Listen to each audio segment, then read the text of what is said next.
Assalamualaikum warahmatullahi wabarakatuh. Kali ini kita akan membahas mengenai internet, mata kuliah teknologi, informasi, dan komunikasi. Sebelumnya, perkenalkan namaku Asmayanti, kuliah di Institut Agama Islam Negeri Palopo, jurusan Manajemen Pendidikan Islam dan sekarang semester 4. Oke, I think that's all. Saatnya kita mulai pembahasan. Pertama, apa itu internet?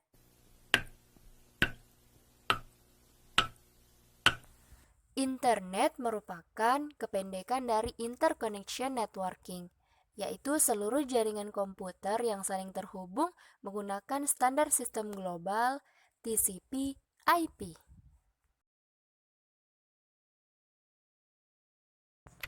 Internet merupakan tulang punggung dari web atau infrastruktur teknis yang memungkinkan web. Pada dasarnya, internet adalah jaringan besar komputer yang berkomunikasi secara bersama-sama. Nah, selanjutnya, bagaimana cara kerja internet?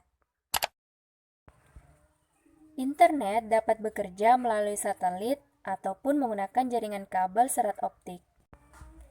Dari pusat data, sinyal dikirim ke satelit melalui antena dan kemudian dari satelit, sinyal akan dikirim ke perangkat yang kita miliki melalui antena yang ada di dekat kita. Selain itu, sinyal juga dapat disalurkan melalui jaringan kabel serat optik yang menghubungkan antara pusat data dengan perangkat yang kita miliki. Ponsel yang kita miliki akan terhubung ke internet melalui data seluler atau router WiFi apapun yang pada akhirnya ponsel kita akan terhubung ke jaringan kabel serat optik. Jadi, ketika perangkat kita perlu berkomunikasi, maka kita harus menghubungkannya. Baik secara fisik, biasanya dengan menggunakan kabel Ethernet, atau nirkabel seperti WiFi atau Bluetooth. Jaringan seperti itu tidak terbatas pada satu perangkat saja. Ada banyak perangkat yang bisa terhubung melalui jaringan internet. Kupikir cukup jelas. Yuk beralih ke pembahasan berikutnya. Nah, kabel optik itu apa sih? Ini biasa disebut kabel serat optik atau kabel fiber optik. Serat optik adalah saluran transmisi atau sejenis kabel yang halus dan lebih kecil dari selai rambut dan dapat digulung untuk mentransmisikan sinyal cahaya dari satu tempat ke tempat lainnya. Nah, fiber optik dalam bahasa Inggris disebut dengan optical fiber, yaitu jenis kabel yang terbuat dari serat kaca atau plastik halus yang dapat mentransmisikan cahaya dari satu tempat ke tempat lainnya. Sama bukan? Ini adalah kabel optik. Bagian-bagiannya yang pertama ada core. Core adalah bagian yang mentransmisikan cahaya yang terbuat dari kaca ataupun plastik. Semakin besar core atau intinya ini, maka semakin banyak pula cahaya yang dapat ditransmisikan ke dalam fiber. Yang kedua ada clouding. Nah, clouding ini adalah bagian optik luar yang mengelilingi core inti yang memantulkan gelombang cahaya kembali ke inti. Yang ketiga ada coating. Coating atau pelapisan biasanya berlapis-lapis plastik yang diaplikasikan untuk menjaga kekuatan serat, menyerap goncangan dan memberikan perlindungan ekstra terhadap fiber. Yang keempat ada string member. Itu adalah pembungkus atau pelindung kabel optik dari gangguan fisik secara langsung. Dan yang terakhir, di mana ada ratusan hingga ribuan serat atau fiber optik yang disusun dan dibundel dalam sebuah kabel fiber optik dilindungi oleh pembungkus luar kabel yang biasanya disebut dengan outer jacket.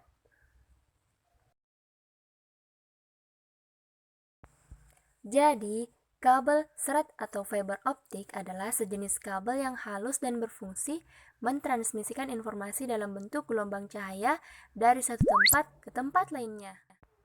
Selanjutnya adalah server.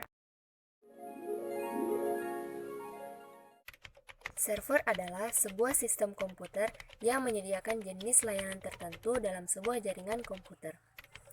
Server didukung dengan prosesor yang bersifat scalable dan RAM yang besar. Juga dilengkapi dengan sistem operasi khusus yang disebut sebagai sistem operasi jaringan. Secara sederhana, server bekerja atas permintaan dari sebuah klien. Misalnya saja untuk kasus web server. Ketika kita mengetikkan suatu alamat website menggunakan browser, maka artinya perangkat kita bertindak sebagai klien yang meminta informasi kepada web server. Kemudian, web server tersebut mengirim isi website ke perangkat kita sehingga kita pun dapat mengakses website tersebut. Tunggu. Ada yang bermain di belakang kita. Santai. Dia baik kok. Intinya, dia sangat membantu kita. Dia adalah DNS. DNS adalah kependekan dari Domain Name System. Diterjemahkan ke dalam bahasa Indonesia yaitu Sistem Penamaan Domain. DNS adalah sebuah sistem yang menyimpan informasi tentang nama host ataupun nama domain dalam bentuk basis data tersebar di dalam jaringan komputer, misalkan internet. DNS menyediakan alamat IP untuk setiap nama host dan mendata setiap server transmisi surat yang menerima surat untuk setiap domain. DNS adalah layanan jaringan yang menerjemahkan nama situs web menjadi alamat internet. DNS adalah sebuah sistem yang mengubah URL website ke dalam bentuk IP address. Tanpa DNS, kita harus mengetikkan IP address secara lengkap ketika ingin mengunjungi sebuah website. Normalnya, untuk mengakses internet kita perlu mengetikkan IP address sebuah website. Cara ini cukup merepotkan, sebab ini artinya kita perlu punya daftar lengkap IP address website yang dikunjungi dan memasukkannya secara manual.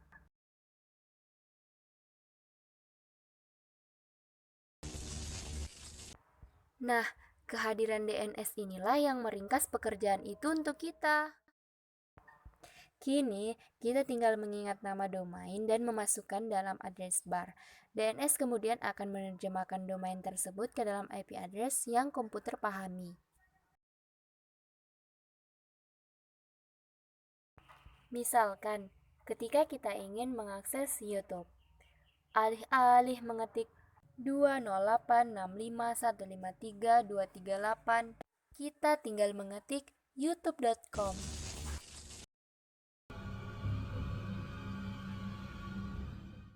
Lalu, bagaimana sih internet dapat terkoneksi? Internet terkoneksi melalui bantuan kabel serat optik. Dimulai dari ketika kita mengetikkan nama domain. Kemudian, browser mengirim permintaan ke DNS untuk mendapatkan alamat IP yang sesuai. Lalu, browser kita mengirim permintaan ke pusat data, yaitu server. Nah, setelah server mendapatkan permintaan tersebut, server mentransfer data dalam format digital melalui kabel serat optik. Kemudian, kabel serat optik mengantarkan gelombang cahaya tersebut sampai ke router ataupun ke menara sel.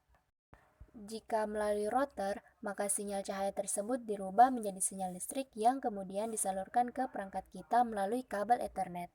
Tapi jika melalui menara sel, maka dari menara sel sinyal mencapai perangkat kita dalam bentuk gelombang elektromagnetik. Itulah mengapa kabel serat optik disebut sebagai tulang punggung dari internet.